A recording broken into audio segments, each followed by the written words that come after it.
Et si vous cultiviez dans votre jardin une fleur qui se mange?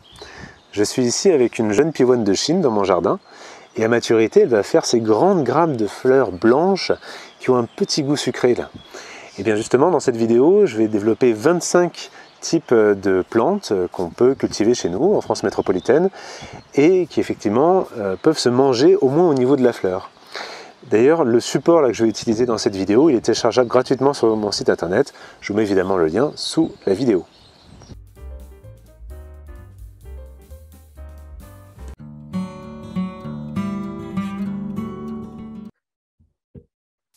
Et on commence avec l'agastache, ou plutôt les agastaches, puisqu'il en existe plusieurs espèces cultivées. Dans tous les cas, ce sont des espèces vivaces qui vont se maintenir d'année en année, et la plante, si elle se développe correctement, peut atteindre jusqu'à 1,50 m. On est sur une floraison assez longue, puisqu'elle va de juin jusqu'à novembre. Au niveau de la fleur, on a un goût très anisé, c'est assez particulier. Ça peut se prêter aussi bien à des infusions, l'utilisation dans des glaces, des gâteaux, des crudités ou encore des salades de fruits. La plante n'est pas compliquée, elle peut se prêter à n'importe quel type de sol, du moment qu'elle est plantée en plein soleil. Le semis va se faire sous serre ou, si on s'est en plein air, dans un endroit qui est vraiment très bien exposé, très chaud au mois d'avril. Et le repiquage des plants, la mise en place des plants en terre, va se faire au mois de mai ou sinon au mois de septembre. On trouve aussi des bégonias, et oui, les bégonias se mangent au niveau de la fleur. Alors, selon l'espèce de bégonia, on est soit sur une espèce vivace, soit une espèce d'annuelle. Les vivaces les plus grandes vont pouvoir atteindre jusqu'à 3 mètres. L'exposition, encore une fois, selon l'espèce, va être soit de l'amiante, soit du soleil. Dans tous les cas, ce sont des plantes qui apprécient un sol léger, drainé, donc on n'a pas de rétention d'humidité, et humifère, qui soit riche en humus.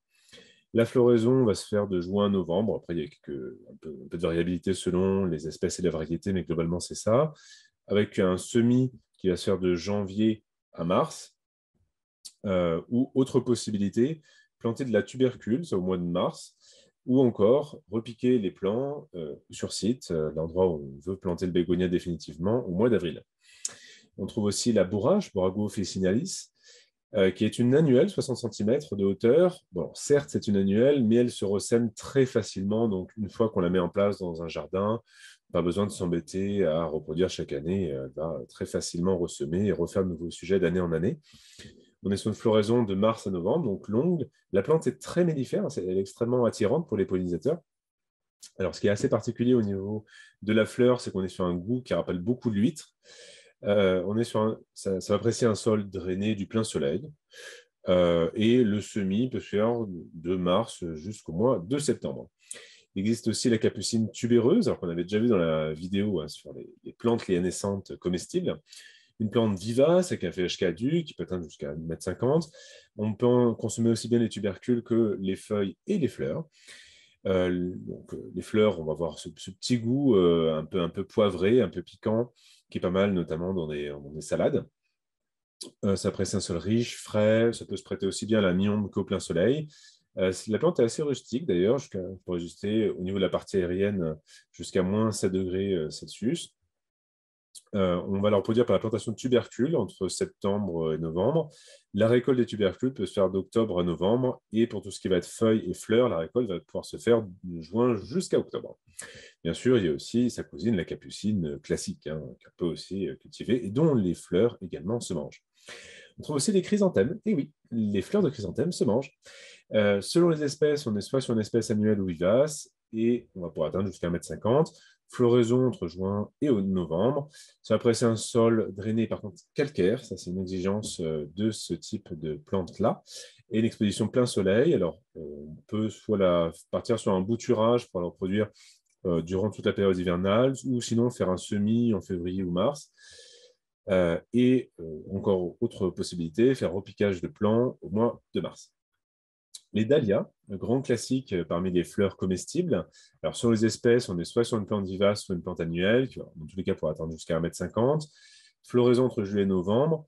Là, au niveau du goût, sa particularité, ça rappelle beaucoup le pois, un pois assez sucré. Ça se prête bien pour des décorations de fromage ou de dessert, avec une très grande palette de coloris selon les variétés. Ça apprécie un sol drainé, donc un pH autour de 7, donc bien drainé, il n'y a pas de stagnation d'humidité, une exposition plein soleil. Différents modes de reproduction, soit un bouturage en hiver, soit plantation de bulbes entre fin mars et début mai, encore faire une division de souches avec une bêche au mois de mars. Puis après, les parties qu'on vient de diviser, on va les repiquer là où on veut les mettre. Ou soit encore faire un semis en pleine terre de mars ou avril, ou encore un repiquage du plant au mois de mai. Les fuchsias également sont comestibles. Donc c'est une vivace arbustive, peut atteindre jusqu'à 2 mètres. On est sur une floraison de juin à octobre avec un goût assez acidulé au niveau de la fleur. Ça apprécie un sol donneux, drainé, humifère, donc riche en humus, une situation plutôt de mi-ombre. Elle apprécie plus la mi-ombre que le plein soleil. Donc on peut soit partir sur un semis en mars jusqu'au mois de mai, mais aussi reproduire la plante par bouturage, soit en août-septembre ou en mars-avril. À noter, une des espèces de fuchsia, c'est le fuchsia regia, dont non seulement la fleur se mange, mais aussi les fruits. Ça fait une petite production de fruits, voilà, des petits fruits de couleur très, très foncée. Voilà, c'est un petit bonus qu'on a en plus avec cette espèce-là. La glycine, eh oui, donc classique aussi dans les fleurs comestibles, plutôt les glycines, puisqu'il y a différentes espèces. C'est une vivace lianescente qui peut atteindre jusqu'à 10 mètres, voire plus, si vraiment les conditions sont optimales. On est sur une floraison d'avril à août, avec un goût assez piquant. Les jeunes feuilles et les rhizomes se mangent aussi également, donc c'est vraiment une plante comestible à connaître. C'est apprécié un sol en tout cas qui n'est pas calcaire, qui ne contient pas de calcaire actif. Alors, j'ai mis 2 préférences pauvres parce que oui, si on veut avoir une abondante floraison, c'est apprécié un sol pauvre, un sol qui a notamment qui a peu de matière organique, qui a peu d'humus. Alors après, la plante, bien sûr, va très bien pousser si le sol est riche, s'il contient beaucoup d'humus, mais dans ce cas-là, la plante a beaucoup plus tendance à faire de la feuille et fait beaucoup moins de fleurs. Donc voilà, si vous voulez avoir le maximum de fleurs, c'est de préférence dans un terrain pauvre. Et dans tous les cas, une exposition plein soleil. On peut la reproduire donc, par un marcottage en automne ou au printemps, encore par bouturage en automne. Et il est aussi possible de la greffer en février ou au mois de mars. Les hémérocalles, également, grand classique parmi les fleurs comestibles, sont des espèces donc, vivaces, qui peuvent atteindre jusqu'à 1,50 m. Il y a un très grand panel de coloris qui va du jaune vif jusqu'au rouge. On est sur une floraison de mai à novembre. Ça peut se prêter à une plantation sur n'importe quel sol, aussi bien en plein soleil qu'en mi-ombre. On peut partir sur un semis en avril ou mai, ou encore une plantation de bulbes de mars à novembre, ou encore une division de touffes, et ce, sur toute l'année. À éviter en période de canicule ou de gel, mais voilà, en dehors de ça, pas de problématique, on peut le faire vraiment sur toute l'année. Les hibiscus également se mangent au niveau de la fleur. Alors, selon les espèces, on est sur de l'annuel et de la vivace, ça peut être jusqu'à 2 mètres. La floraison se fera de mars à octobre. Ça peut se prêter aussi à de l'infusion. Le goût est assez discret en bouche. Ça apprécie un sol drainé qui ne contient pas de calcaire actif, qui est riche en humus et une situation de plein soleil. On peut partir sur un semis sous abri en mars, puis repiquer voilà, au mois de mai, ou encore pour les plants vivaces, mais faire une plantation des plants au mois d'hiver. À noter, une des espèces d'hibiscus, c'est l'hibiscus syriacus, donc c'est le nom scientifique pour l'altea, qui est un grand classique dans les jardins. On trouve aussi les lavandes. Donc, encore une fois, les fleurs se mangent, une espèce, donc des espèces, il y a différentes espèces de lavande qui sont vivaces, qui peuvent être jusqu'à 1,50 m. On est sur une floraison d'avril à septembre, ça peut être un sol drainant, plein soleil. Voilà. Sinon, la plante est très rustique.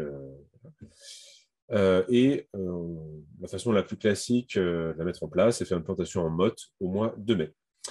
Les lavataires également se mangent. Au niveau de la fleur, on est sur des espèces qui sont des vivaces arbustives, peut atteindre jusqu'à 2 mètres, avec une floraison de juin à octobre. Ça apprécie un sol aussi bien neutre que calcaire. Par contre, ça n'apprécie pas les sols acides. Un sol drainé, l'exposition aussi bien plein soleil que mi-ombre. La plantation du plant peut se faire donc, au mois de mai. On trouve aussi les lilas parmi les fleurs comestibles. Ce sont des espèces vivaces, pardon. Elles peuvent atteindre au mieux jusqu'à 7 mètres sous nos latitudes. On est sur une floraison d'avril à septembre. Ça peut se prêter à n'importe quel type de sol. La plante n'est vraiment pas compliquée. On va juste éviter sur les plantations sur les sols très acides, c'est-à-dire sur des sols avec un pH en dessous de 5. Sinon, la plante a besoin, pour un développement correct, d'avoir une situation de plein soleil. On peut partir sur une plantation en pot de septembre à mai, mais sinon, il est aussi possible d'acheter les sujets en racines nues. Dans ce cas-là, on est sur une plantation entre novembre et février. Les mauves, donc il existe deux espèces cultivées, Malva moschata et Malva sylvestris, se mangent également, mais sur des espèces vivaces, qui atteignent jusqu'à 1 mètre, avec une floraison de juin à octobre. Ça apprécie un sol drainé et du plein soleil. Voilà, c'est tout. La plante n'est pas plus compliquée que ça. On peut partir sur un semi-entérine entre mars et mai. Et si on a un plant qu'on a produit soi-même ou qu'on a acheté en pépinière, on va repiquer le plant en avril ou au mois de mai, ou il est aussi possible de le mettre en terre en septembre ou octobre. On trouve aussi les espèces de millepertuis parmi les fleurs comestibles. Donc, selon l'espèce, on est soit sur de l'annuelle vivace, les plus grands sujets vont atteindre jusqu'à 1,50 m. Ça apprécie un sol drainé, une situation de plein soleil. La plante, en dehors de l'aspect comestible, en plus, ça a beaucoup d'usages en phytothérapie. Voilà. Donc, usage médicinal aussi intéressant au passage. On peut partir soit sur un bouturage en été ou un marcottage, ou encore une division de touffe en automne pour reproduire si on a déjà des sujets. On trouve aussi les monardes parmi les plantes, les fleurs comestibles. Ce sont des espèces vivaces, peut-être jusqu'à 1 mètre, avec une floraison de juin à septembre. C'est apprécié globalement n'importe quel type de sol. On va éviter simplement des sols vraiment très secs ou encore très humides. Donc les extrêmes au niveau de l'humidité, on va éviter. Sinon, ça peut aussi bien se pousser à la mi-ombre qu'en plein soleil. On peut partir sur une plantation entérine au chaud, donc sous serre ou à la maison en mars ou avril. Et une fois qu'on a fait sa motte ou qu'on a acheté sa motte en pépinière, faire la plantation en avril-mai ou encore en septembre-octobre.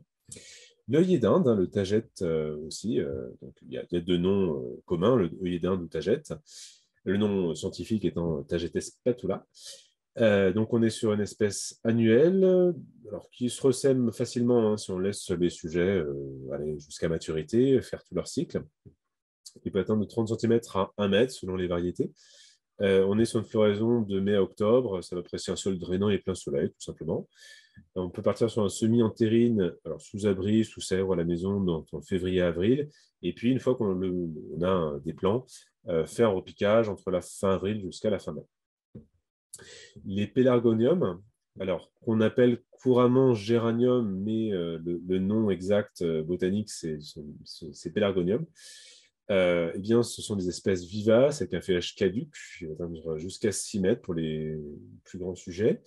Alors, bon, après, dans le détail, dans les variétés, on distingue les types lierre, le type zonal, la grande fleur et odorant.